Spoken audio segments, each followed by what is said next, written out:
Speaking of election mga kababayan, nagagalit na ho. Nagagalit ho. Hindi naman sa nagagalit. Kumbaga, yung mga Huwag magpatumpik-tumpik. saglit-saglit lang. Ano po, ito para doon sa mga kapatid natin, mga kaibigan natin, mga nirerespeto nating mga taga-suporta o subscriber po ng mga kakamping po. Llamas, alam naman po natin si Llamas, mga bossing, talagang hardcore kakamping po. Ano po? Parang medyo para po sa akin, minamadali na nila si Attorney Leni Robredo, mga bossing. Huwag nang magpabebe.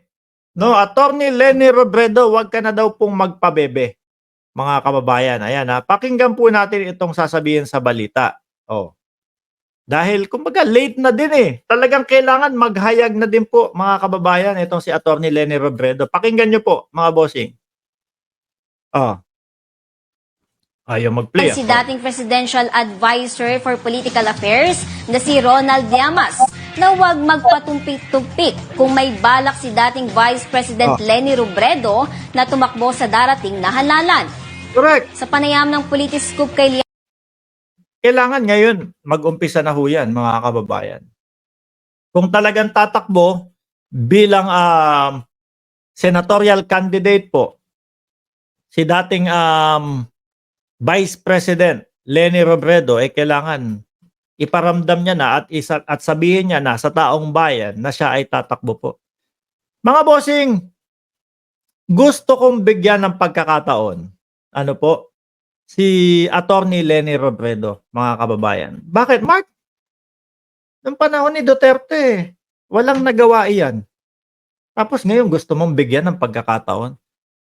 Mga bossing, alam naman po natin kung ano ang ginawa nila dito sa vice presidente po Hindi binigyan ng pagkakataon na makapagtrabaho ng maayos sa mga budget po, ipit din po, mga bossing. Pero pagkatapos ho ng eleksyon mga kababayan, tumahimik po itong ali na ito, mga bossing.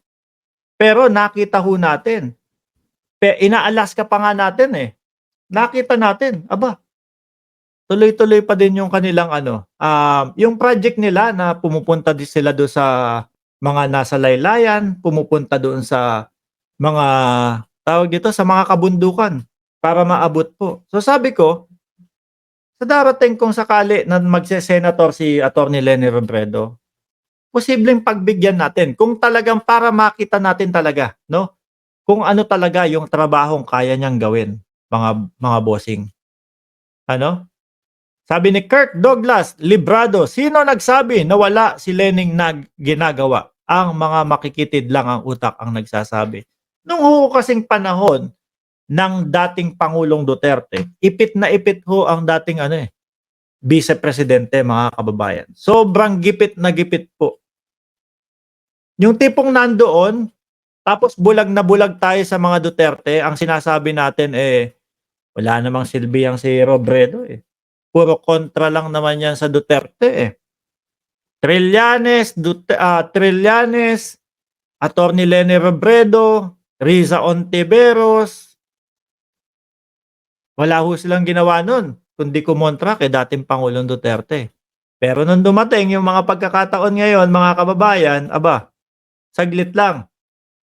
Yung mga sinasabi nila Trillanes, ngayon bumobomba kay dating Pangulong Duterte. Yang mga West Philippine Sea Talk na yan, usapan na yan, ngayon natin nakikita mga kababayan. No? Ngayon nagsisilabasan mga bossing. Sabi ko, wait lang. Pagdating ng election 2025 at ito talagang tatakbo bilang vice presidente, pagbibigyan ko ho ito, mga kababayan. Tuloy. Llamas, sinabi nitong hindi pa naman huli para makuha ni Robredo ang suporta na nakuha niya sa mga tinaguriang kakamping noong 2022 elections. Pero solid na yon. Ang mga kakamping ko, mga boss chief sir, kumbaga talagang hanggang ngayon po kung 15 o 14 million, intact pa din ho yan, mga bossing. Sobrang pa din ho yan. Talagang solid pa din po yan. mga kababayan, imposibleng ang mga kakamping pumunta sa mga Duterte. Imposible pong ang mga kakamping kunyari is kakamping versus kandidato ng administrasyon ngayon. Imposibleng lumipat po sila doon. Mag-stay po yan as a kakamping, no?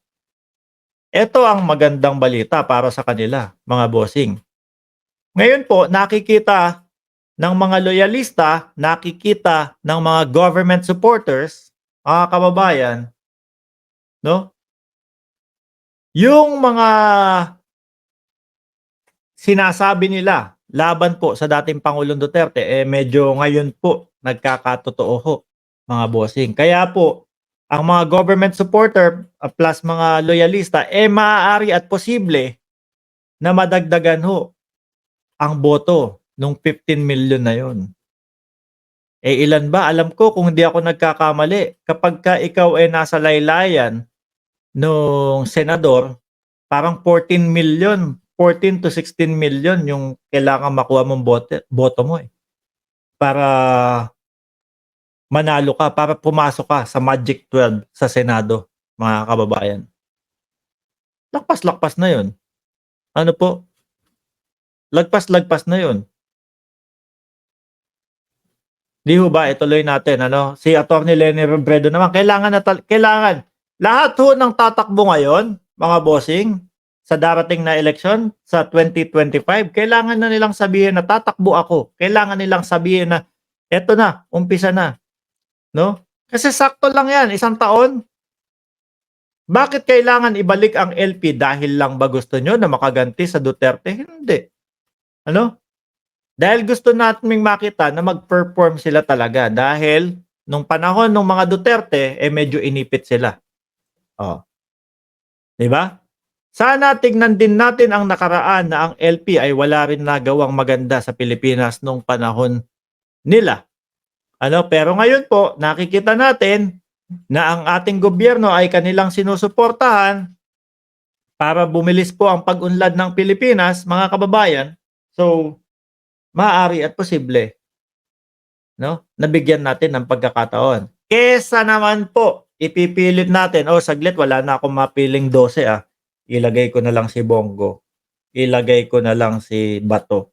Ilagay ko na lang si Philip Salvador. Mas okay po ba yon? Parang mas pipiliin ko na lang si Trillanes, ano? Kesa kay Bato. Pipiliin ko na lang si Madam Leni Robredo para kay Bongo.